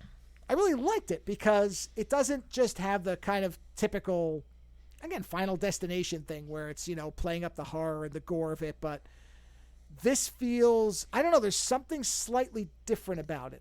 And I think it makes it better than... Well, it's more, it's not ambivalent. That's not the word I'm looking for. It's more benign. It's more resigned to what is. You know, it's not treating this as... But even death itself, death is using whatever features it has to try and set things straight. But it's not doing it to be evil. It's doing it because something has fallen out of alignment. Right. Yeah, it's just, it has a slightly different feel than a typical... Honestly, especially mid-'80s horror movie. You could rewrite this from the point of view of death, trying to use underlings to do this and turn it into a horror comedy. Yeah, you could. I suppose you could do that. Sure. You see what I mean? Writing it from the point of view of Compudeath. Yeah, no, I could see that. Sure. And you know, I looked around a little bit after because I'd seen on IMDb it had some very kind of hit or miss reviews. But when I looked at more of the kind of like websites that reviewed it, it does have a better... In critical estimation, it does better. And that's probably because, again, compared to modern horror movies, it moves very slowly. You know, and there's a lot of parts of just her and the doctor talking and that type of thing. It's a talky movie. And there's really only any notable gore at the very beginning, which there is one really, really heavy gore moment where when the woman's dreaming of her surviving the car wreck, she looks at a guy who's been cut in half and all of his entrails are kind of flooded out. But outside of that, until the doctor gets stabbed, there's really no other even blood in the movie. It's just a lot of like body, you know, dead people staring and, you know, scary kind of empty spaces and the clock looking at her. But there's no real gore or anything else until the doctor gets stabbed. And then you see, you know, he's bleeding, but it's really just blood. So again, I could see why in a modern context people would think it was boring, but I enjoyed it. I thought it was worth seeing. And like I said, when I read about it, some people compared it to John Carpenter, and I can see that. I didn't think about that watching it, but now, or having read that, I thought, okay, yes. In terms of the fact that it is this kind of very specific pacing, and I don't know really how else to phrase it, but there is this very kind of deliberateness to it that does remind me of something like Halloween, where there's kind of these long spaces where nothing's really happening. It's just scene setting. And, you know, the famous thing where she sees him behind the bush and then kind of looks back and he's gone. It's a lot of that kind of stuff. So there is that slow burn to it. And I think that's where I can see the comparison. Otherwise, no, it doesn't have, although I guess in the ending, it does kind of have the Carpenter kind of, yep, you know, this is what it is, kind of the Prince of Darkness ending where it's like, yep, no, you're going to lose. Do what you want, but you're going to lose. So I suppose that, too, I didn't really put that together till just now. But, yes, that makes sense, too. So, yeah, I liked it. It's, you know, it's a cut above movies of this era, especially one doing this type of thing.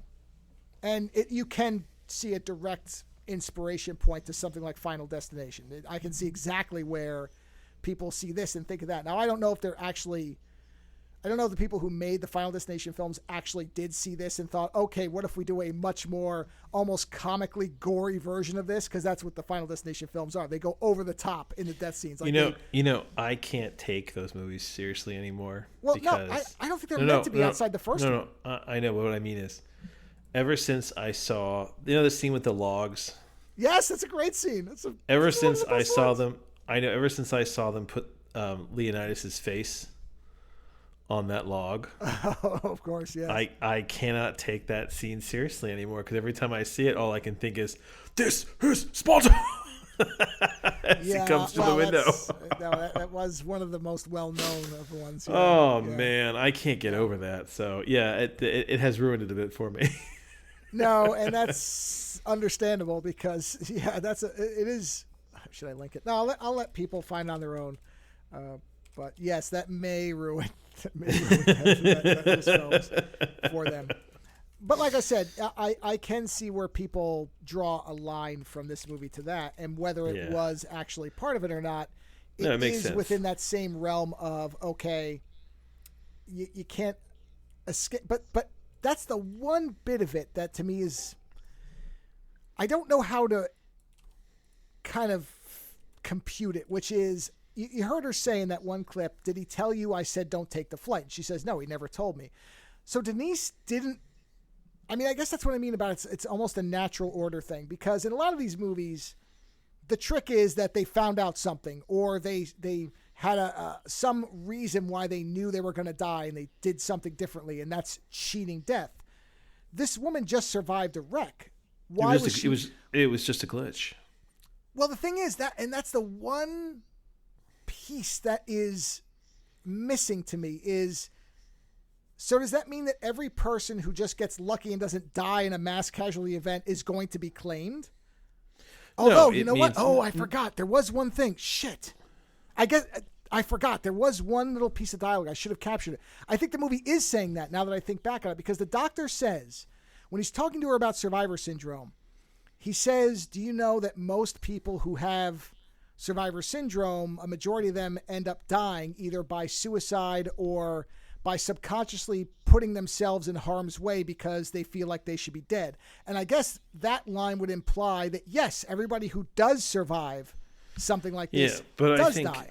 I think the argument also is the fact that they're not saying that everyone who gets lucky and survives should be dead. They're saying that in her situation, she feels like she was supposed to die and she got lucky, but she knows that she was supposed to. I mean, that's the other part of this, is that she knows. You said yourself that she can feel it, like there's something wrong, like she owes something.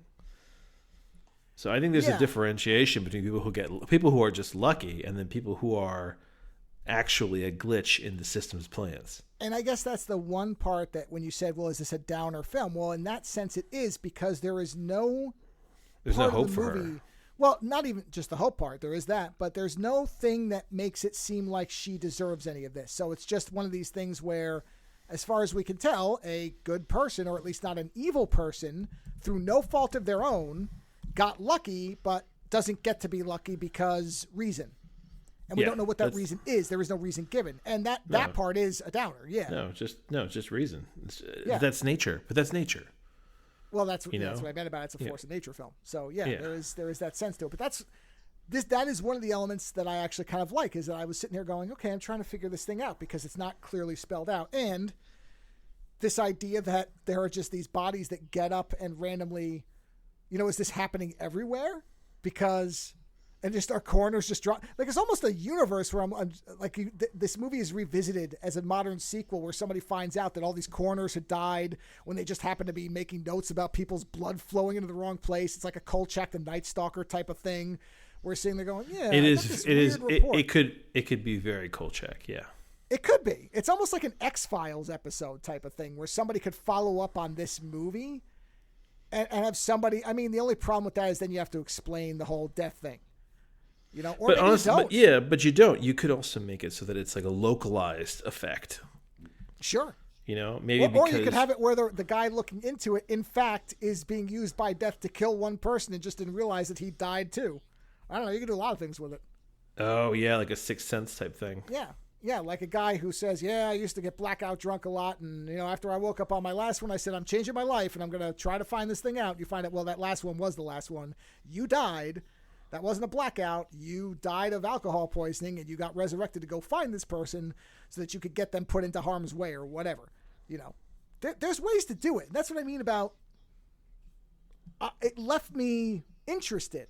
It's a very simple story. I mean, there's not really much to it, but it had enough in terms of its atmosphere that was good, that overcame any of the problems I had with it. I mean, it's a very dated-looking film. You're not going to get around the fact that it was made in 1984. Well, that happens. I mean... Yeah.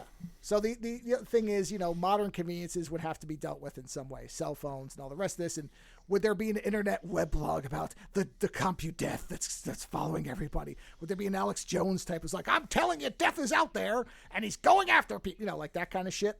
you'd have to architect around that. But as it is, I would actually recommend this to most people if you like a little bit of a less jumpy, jump scare, modern horror type of film, because I honestly don't like most modern horror films. A lot of them bore me. And this one interested me because I like the main character. Like I said, she was written differently than I would expect for a woman of this time period. She talks about, I don't think they needed to give a reason, or maybe they did, where she talks about that she took assertiveness classes, and so that's why she's, not going to let somebody talk over her or convince her or something. I don't know that you needed that, but then again, maybe in it's the 1984, 80s. Yeah, I was going to say, maybe this broad's being awfully mouthy for a chick. That doctor should smack the sass out of her mouth, type of thing. I don't know. But so they give her that assertiveness class thing. But I don't really care because, as I said, every time somebody tries to tell her that she's imagining something or whatever, no shit, man. No, she just cuts that right out and says, no, I know what I saw. This is what I saw. It's not something else. I'm telling you what happened. Hey, fuck you, buddy. I know what I saw. Pretty much. And I like that because it does make the character stand out from a lot of characters in these movies who, up to a certain time period, were damsels in distress, right? They were there to be either killed for having sex or doing drugs, or to be hysterical and disbelieved. Or to have boobs. Or to have boobs, which there is a little of that in this, but, at least it does function somewhat within the movie, sort of. I mean, it stands out, don't get me wrong. It's the only part of this movie that feels like a 80s slasher or whatever. The rest of it feels like it is a different type of film. And I do like a lot of the writing. It's not always acted particularly well. The coroner, as you could hear in those clips, isn't the best actor I've ever heard, but I do like the dialogue. I like the way people talk to each other. It feels, you heard the thing with the cop talking to the doctor, and some. Of the stuff listen, there's well thought out ideas mixed in there. Yeah, and the writing is organically, as I said, awkward, and that does work as well. So overall, I would say, for people who are into horror films, especially if you like kind of atmospheric stuff where it's not all people tearing their own faces off or demons jumping out of somebody's asshole, that type of thing. Then, which I'm all for. I think I've seen that porno. That would be Dreamcatcher by Stephen King, except it's aliens coming out of people's assholes, not demons. Same thing though. You've read that book, right? Where the team. Yes, I have, and I've seen the scene as well. Yes. Well, what a beautiful scene it is. Something that I never would have predicted as a young man I would see on the big screen or whatever screen. But in any event, I would recommend this to people. I think it's worth seeing. I don't know that I would say buy it sight unseen, but it's on YouTube in a lot of places. I believe it's on AMC, and I don't know if it was, I don't think it was rentable on Prime. I think you had to buy it, but I watched it on YouTube. It was perfectly fine quality. I don't know if there's really an HD release of this. I don't think I saw a Blu-ray. So what I saw on YouTube is probably a DVD rip, and that's fine. It's perfectly serviceable. So I would say it's worth seeing if you're into horror, especially if you haven't seen it, or if you like the Final Destination things and want to see kind of an early version of that without all the over the top and Leonidas on the end of a log jam. Oh man, I love that. I can't tell you how many times I must have watched that 1,000 times. Oh, it's that face. Very funny. Oh, it's very funny. You know what? I'm gonna go find it right now. Hold on. Let's see if it comes up. Final Destination. Leonidas log. Search. Yeah, let's see here. No, you might find it first then. I am Sparta, if I can spell Sparta right. Final Destination. Here it is. I think I found it. Did you find it? I think I found it. Hold on. Oh, memearsenal.com. Okay. I found the scene, but not the one with Leonidas' face. Yeah, where is the... you know what? You know why we're doing this wrong? We have to look on... There it is, Giphy. I was going to say it's going to be... Yep, there it is. Is it Giphy? I'll just send it to you. Please send it to me. I tell you what, man. You're right. It doesn't lose a goddamn thing. I probably haven't watched this in 10 years. Oh, here we go. Come here. Oh God. Just you know what it is? It's the look on his face. It's the look on his face. He's got this his eyebrows are all drawn. He's got and then he comes out the back going Sparta. Oh boy. Oh man. which is a shame because that's a great scene in terms of that log cover. You know what? It's an even better scene now. Oh man. I have to shut this. I can't watch that. Oh man. To talk. That's very funny. Jeez. Oh god, it's in the Skype. I have to move that. Okay. Did it actually?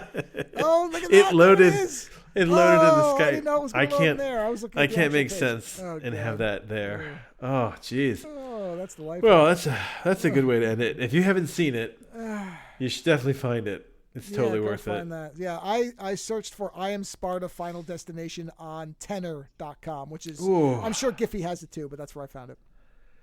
So. Oh, man. But in all seriousness, I thought Soul Survivor was actually quite good. So. Well, so is 1984. I would recommend 1984 as well. Yeah, so there's a couple things that. Oh, and I recommend that GIF. Oh, man. That actually got tears to my eyes really quickly. I also had to close it because. Oh.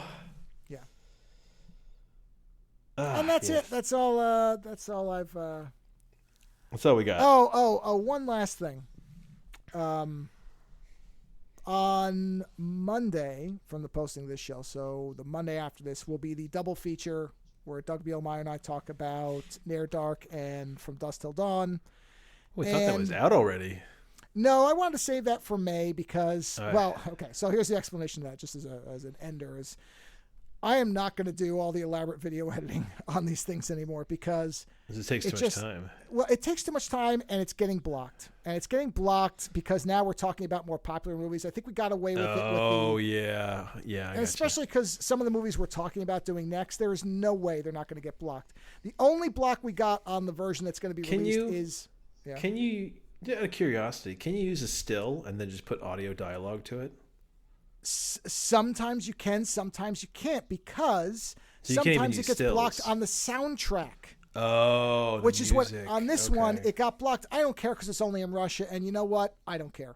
Fine, then Russians can't watch the video. I'm listening to the audio. I'm sorry, Russian people, but the fact that ZZ Top shows up for one clip of From Dusk Till Dawn gets the video blocked in Russia. What do you want from me? And I was like, you know what? That's it. Because I also realized. Because somebody had messaged me and said, you know, I don't know how you watch a lot, but and I realized that I agree with this. There are certain things where I get annoyed if there's a lot of video, if I'm used to listening to it as kind of a background thing. So it's a specifically YouTube thing. And I noticed myself that I have this too. I just never really keyed in on that. Listen, the company that does my college courses, they have video college courses. I never get them because I want the audio. You know, so I get it. I get that. Well, I think specifically too, because we've been audio only for so long, and to be honest, with the John Carpenter ones, especially the first one with Assault and Escape from New York. Those two are so visually and narratively combined. I thought it was really important to show scenes that mirrored each other to show how those movies developed, that one led to the other.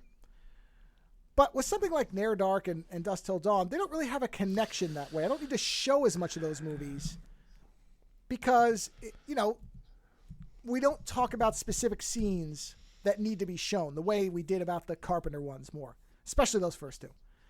So I'm just going to go. I mean, there is a moving image. I didn't leave it as just a static image. There's a cassette that's playing, and I do change the visuals a little bit so that you know it's not just a static black screen or just the logo. So you know you can glance at it. What I really did was I found a sticker of Bill Paxton to put on the Near Dark part, and I found a sticker of Salma Hayek as Santana Pandemonium and put her on the tape for the second one, and I put some blood spatter on the cassette as it goes around. And I changed the sticker on the cassette to tell you what movie we're listening to. And I did play the trailers because they don't care about the trailers. So the trailers play so that, you know, if you really don't know anything about it, you could see the trailer, which I forget man, I always think those movies are more recent than they are. But man, the trailers are really shitty for them. Oh, yeah, but that's because the type of trailers they do today are nothing like even in the 90s, different. They're very different. Yeah. Really different. Especially even the one from Near Dark to From Dusk Till Dawn. Boy, that's where you start to see the shift in trailers quite a bit. But I will say, the one thing that you will want to watch the YouTube for is the little intermission video I found, which is psychotic. It's apparently Bic Lighters did an intermission video with two lighters they're talking about eating condiments and they're saying all this weird shit and then they're making weird noises, and that you should see. Even if you just listen to it, it's great. But that's the only thing I will recommend, and that they don't care about either. So, yeah, go watch that. And the rest of it you can listen to. But when you get to the part where you hear the Bic lighters talking, watch the video, because it's fucking bonkers. I was looking through old drive-in intermission ads, which, man, if you want to go down a rabbit hole of bizarre marketing, that's your fucking money pit, man, mother lode, because they made some weird shit for drive-ins, man. Like, just weird stuff. They were doing experimental Lynchian fucking art film for intermissions for a while in the 60s and 70s, and it's beautiful. So I just picked one. I think that's what I'm going to do from now on is I'm going to just go find drive-in ads that are really weird and offbeat and put those in between the things, because that shit's a gold mine. So that's the only thing I would say. When you hear the Bic layer going, hey, I want to flick my Bic, go watch it. Watch that. I don't even know what to describe how it starts off as. It's one lighter rescuing another in some kind of psychedelic yellow submarine animation thing. I have no idea. I don't know where somebody came up with this. They had to be high. I just don't get it otherwise. Other than that, you can listen to it in the background. So that will be out on Monday. But that's what I'm not going to, unless there's a special case where I really want to highlight something, I may do one or two specific things, but I'm not going to do all the work that I did on those first two, because I don't know that most people are getting anything out of it, to be honest, and it's not worth the video getting delayed by a month when nobody's going to care anymore because the audio version will have been out. So I just want to get these things to be able to come out, and I'm just trying to get them out in as many places as possible, but I'm not going to go crazy on it because I'm not that good at video editing, everybody. I'm just not. And rather than spend 10 hours on something you're not going to see for a month or ever possibly, I'll just do the thing that I know will almost certainly, like I said, Russia seems to be on the crazy horse of blocking everything. Well, then fuck Russia. I'm sorry. What do you want from me? Everybody else gets to see it. But ZZ Top apparently is blocking us from Russia. Well, I'm sorry ZZ Top is in the background of George Clooney yelling at Harvey Keitel in the titty twister. I can't do anything about that. So, on that note, just wanted to point that out if anybody notices that, yeah, there's not as much video editing going on. Yeah, there isn't, because I suck at it. And it's a lot of work and it gets blocked because YouTube fucking blows. So, on that lovely parting... Well, no, actually, I should say it. So, 1984, Lando recommends. Soul Survivor, 1984. Oh, hey, that wasn't planned, but it is. So, 2 picks for 1984. One, the full cast audio of the book. The other, a movie from that time called Soul Survivor. Either way, go forth and enjoy your weekend, and we will talk to you again next week. Visit OzoneNightmare.com to subscribe to new episodes, browse through our back catalog, or to find links to support the show. Follow @OzoneNightmare on Twitter for the latest episode postings and other show information. If 280 characters just isn't enough, you can always email us, theozonenightmare@gmail.com. The opening theme for the show is provided by Heartbeat Hero. The closing theme is provided by Ogre. Please visit and support these artists using the links in the show notes for each episode.